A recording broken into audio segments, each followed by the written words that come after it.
Assalamu alaikum. This is Dr. Farah Bukhari. Today I'm going to talk to the International Court of Justice and to the United Nations about the recent event that has happened.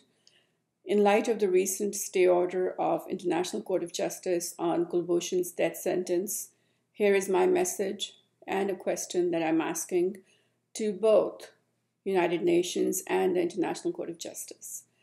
You have both, as affiliated institutions, totally failed, to relieve Palestinians and Kashmiris from the war crimes of Israel and India due to a very obvious financial conflict of interest. A quarter of your budget gets paid by Zionists. And when Pakistan creates a diplomatic and peaceful effort to bring about these war crimes in the light of international media and international forums, you totally ignore our concerns, our outcries, and you actually support the war criminals against Kashmiris, against Palestinians, against us.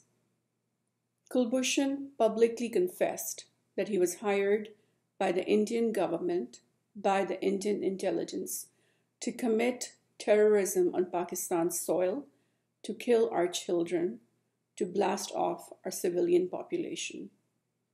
If Afghanistan took Osama bin Laden's execution stay order request to you, would you have allowed it? No, because you're on the paycheck of those who rightfully wanted to execute Osama as he was a terrorist who committed the heinous crime of 9/11 in USA. That is your biggest donor. So why exactly can't you allow Pakistan to execute Kulbhushan when you didn't care when United States executed Osama? Thank you very much.